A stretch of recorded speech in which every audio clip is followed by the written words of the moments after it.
overall, I have mixed feelings about the pay-per-view.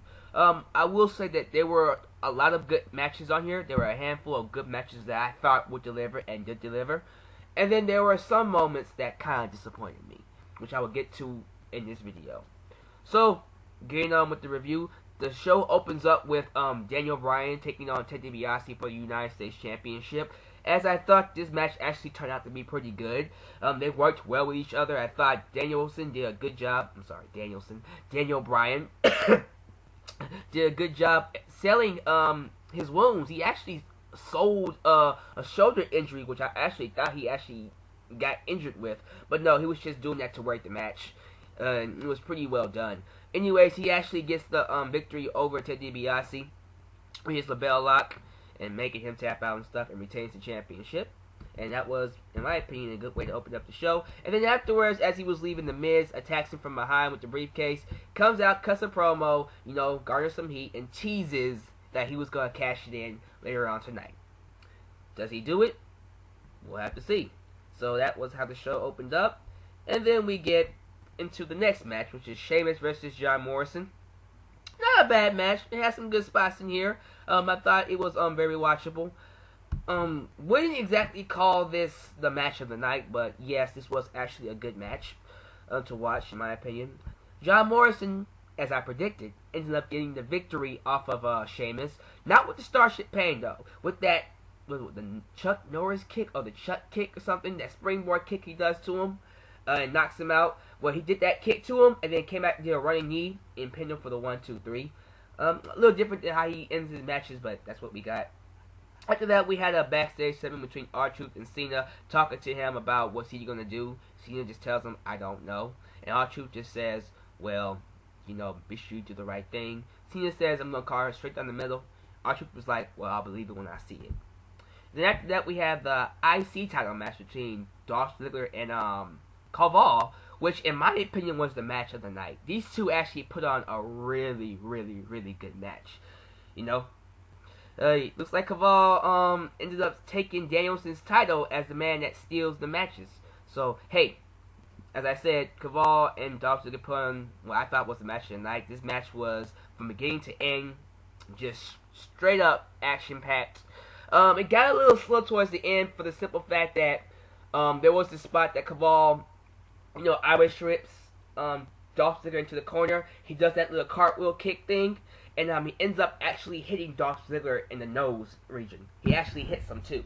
And I think he ends up, I don't know if he broke it, but I think he injured him a little bit, because afterwards Dolph Ziggler was kind of woozy and was kind of slow, and the match kind of slowed down a little bit towards the end. But Dolph Ziggler does continue the match, and he ends up pinning Kaval with a cheap pin. He does a little roll up and grabs his tights and gets the 1-2-3. And Kaval is left going, oh no, oh no, oh no, I can't believe I screwed this up. It was a good match. I actually thought it made Kaval look really good, but as I expected, I did not at all have any doubt that Ziggler was going to lose this match, because like I said, Kaval has been on a huge losing streak, and it wouldn't make sense for him to win the title just yet. Probably after a while, they may pick up his streak, and then maybe he'll win it in the future, but we'll have to see. So the next match was the Classic Survivor Series match between Team Rey Mysterio taking on Team Alberto Del Rio. Team Rey Mysterio once again was Rey Mysterio, Big Show, Kofi Kingston, Chris Masters, and MVP, taking on Alberto Del Rio, Jack Swagger, Tyler Rex, Drew McIntyre, and Dashing Cody Rhodes. The match was good. I had no complaints about it. There was really little tedious moments throughout the match.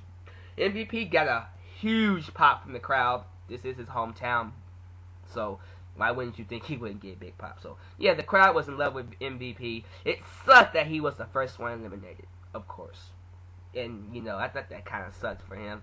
But he got a good pop, but he was the first to be eliminated. And then I believe Chris Masters was next, and then we had a series of eliminations. I didn't forget who was eliminated, but it came down to Rey Mysterio and Big Show taking on Drew McIntyre and Jack Swagger. So I bet y'all are wondering what happened to Alberto Del Rio. Well, in the middle of the match, He gets hit by a knockout punch from Big Show that actually eliminates him for the contest. I mean, he knocks him out, and then the referees come and carry him off. Like, he couldn't compete after that, and that was kind of like, whoa, really? Okay, I guess that's a way to eliminate him. See, I was thinking he was gonna come back out and like screw them over at the end, but he didn't even do that. He just got knocked out, and that was it for him. Yeah. Highlight of the match goes to Cody Rhodes. In the middle of the match, he was fighting with Kofi Kingston, and Kofi Kingston slaps him across the face, and he just goes crazy. He's like, "Don't hit me in the face! Why'd you hit me in the face? No, no, no!" It was hilarious. I actually thought it was kind of funny. He did it twice, too. You know, I think Cody Rhodes probably has the best gimmick in WWE right now, just by that. I thought that was freaking hilarious. Getting on with the review, though. Got down to those 4 people. What ends up happening is Big Show eliminates Jack Swagger. Was it Big Show? It was a double team by Big Show and Rey Mysterio. They eliminate Jack Swagger. How about that? And then they then eliminate Drew McIntyre, and that's how it ends. Rey Mysterio and Big Show win the match for the team. Should be happy because that's how I predicted the match to be. You know, not surprised at all. So there you go. Rey Mysterio is the winner of the traditional Survivor Series match, and then we get on to excuse me. A unified Divas title match between LayCool and Natalya.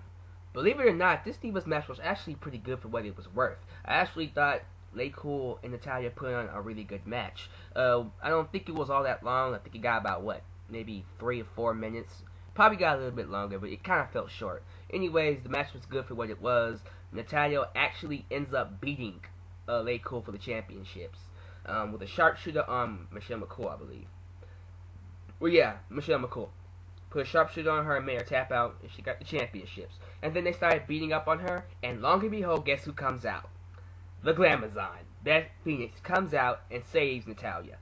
You know, does her little double chicken wing face buster on Layla, and then they celebrate. She hoists Natalya onto her shoulders, and they start celebrating her victory. And that was that. And then after that, we get into the world title match between Kane and Edge. As I said before, wasn't really interested in this match, you know, when I did my prediction video. But I liked the little psychology factor they added to it with Paul Bearer being gone. You know, and I liked how Kane was overreacting and acting crazy, you know, asking him where his father is, and it actually made the match a little bit more exciting than what it was. You know, so it was a decent match. It wasn't all that bad. They actually put on as best of a match that they could, and I kind of liked it. I liked this match. It was cool. Wasn't the best match on the card, but hey, you know, it was good for what it was.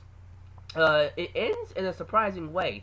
It ends with a double pin because Edge ends up spearing Kane, and you know they end up with both arms on top of each other. And the ref counts 1, 2, 3, and it ends with a double pin. And because of that, Kane ends up retaining the championship because of a tie. And then after the match, Kane attacks Edge, asks him where's his father, and you know.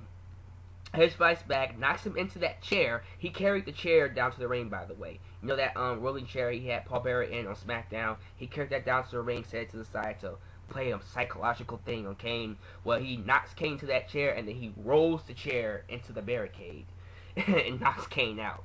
And so I guess they're going to carry this feud over into TLC. Maybe we'll get a TLC match between these guys, and we'll see how that goes. You know what I'm saying? So, it was a good match for what it was. Wasn't too disappointed about it, so that's some good points. And then after that we have the tag team championship match between Nexus, Santino Marella, and Vladimir Kozlov. Was actually a pretty good match. I didn't think it was all that bad. I'm not gonna lie to you, I didn't care that much about it, but for what it was actually pretty good. I wasn't too, you know, didn't think it was all that bad in my opinion. As I predicted, Nexus ends up picking up the victory over Santino and Kozlov. With how did it end? Oh, Justin Gabriel did his little sleeper drop.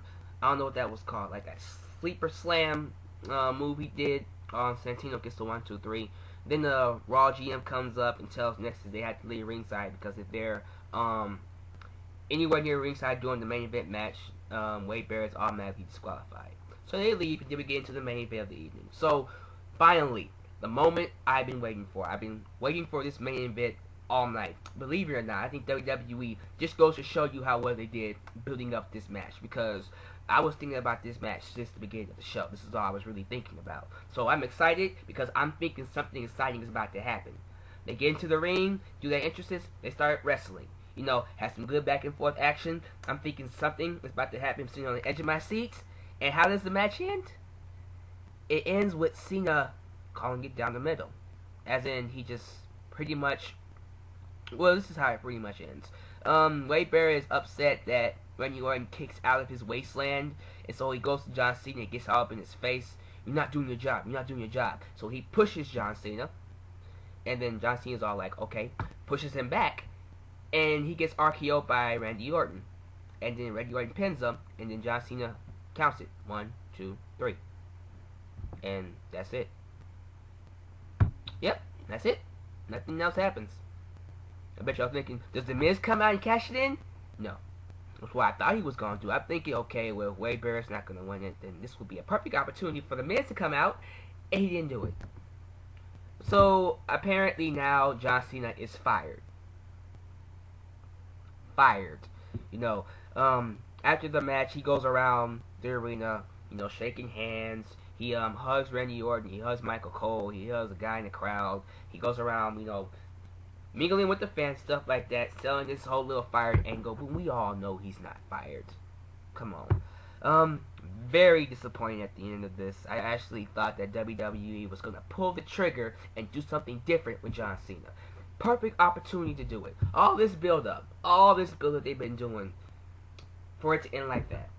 You know, I was just very disappointed. I just kind of thought that, you know, I didn't want him to turn heel, but I was hoping they would do this to shine him in a different light and make him come off a little bit more differently. You know, I was just disappointed in how that ended. But we got what we got, and that's how the pay-per-view ends, with John Cena doing his little salute, and that's that. So we'll have to see how this turns out on Raw tomorrow night. But that is the end of my review. Ranking, I'm gonna give this a 7.5, 7 out of 10. 7 out of 10. The disappointment just kind of lowered the score for me. I just kind of expected more from WWE, but at the same time, I should have known better. I should have known they was not gonna pull the trigger with John Cena. But that's my fault, you know, for thinking that WWE would do that. But what are your thoughts? What do you guys think about the pay-per-view for those who saw it? You know, put your comments down below. Make a video response if you want, you know. And, you know, as usual, if you have not subscribed to me, subscribe to me up above. And, rank this video. Other than that, thank you for watching this video. I'll catch you guys around. So, this is your boy, the Lex Man, signing off.